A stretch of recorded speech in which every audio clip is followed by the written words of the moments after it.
Hello and welcome to Superman in Media. In this series, I'll be looking at Superman related media such as TV shows, movies, and games, beginning with the 1940s Fleischer Superman cartoons. Produced by Fleischer Studios from 1941 to 1942, then by Famous Studios from 1942 to 1943, Superman consisted of 17 shorts featuring Superman battling many different enemies. The first 9 shorts focused more on the science fiction side on Superman, with Superman stopping meteors from space and mad scientists and giant prehistoric monsters. The later cartoons made by Famous Studios had more of a World War II propaganda angle to them, with Superman committing acts of sabotage to the Japanese Navy and stopping Nazis from setting up anti-airgun emplacements in the jungles. The series is also notable for including such lines as "faster than a speeding bullet," which would later go on to be used in most radio, live action, and animated series. Faster than a speeding bullet,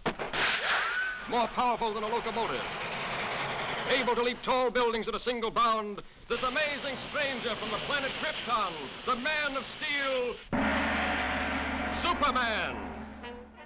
The series also utilized rotoscoping live actors to make the animations of the characters walking and moving more fluent. The shorts had a long-lasting legacy. The series strongly influenced other animated series such as the Superman animated series and the Batman animated series from Bruce Timm. Award-winning artist Alex Ross also cites this series as an influence on his take on Superman. Movies such as The Sky Captain and The World of Tomorrow also borrowed heavily from the Mechanical Monsters short, with radio-controlled robots stealing the city's generators. The Fleischer cartoons were also responsible for giving Superman perhaps his most singular popular power, flight. When the Fleischer started working on the series, all that Superman could do in the comics was jump really high and to place. Hence the famous phrase, able to leap tall buildings in a single bound. After seeing him leap fully animated, however, the Fleischers deemed it silly looking and asked if Action Comics, which would later become DC Comics, permission to have him fly instead. The publishers agreed and wrote the flight ability into the comics from then on.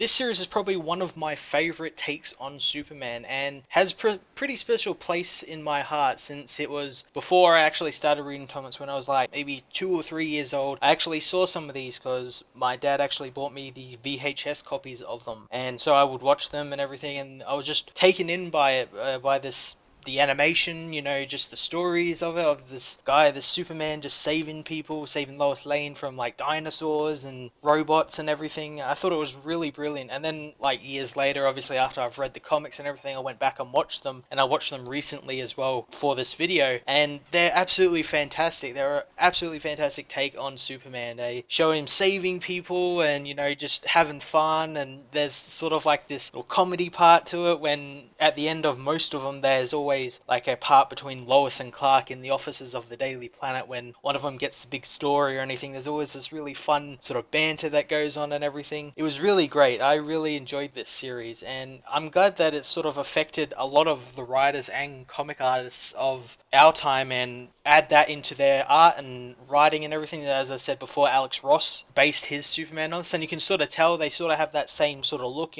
Alex Ross draws his Superman big chest and sort of he looks like a 1940s bodybuilder sort of thing, that big barrel chest and big arms, and that's how the Superman in the series was, and he sort of acted like him as well, sort of like this big Boy Scout, and he was fun and sort of like smiled and sort of like waved at people and everything. It was also, as I said before, a series that defined a lot of who Superman was. This was right before, Superman sort of took off during World War II, so it was in that time since he was created in 1938, so it was a couple of years after that. So they were really still trying to figure out who he was and what his powers were. So this show lent to that. He got the flying from this show. They got faster than a speeding bullet, more powerful than a locomotive from this show. So this show has had a profound effect on the whole Superman mythos as well. And it's absolutely great. And it's cool that it's still, being used as sort of a basis for some artists and writers after all these years, after, 70 odd years. It's just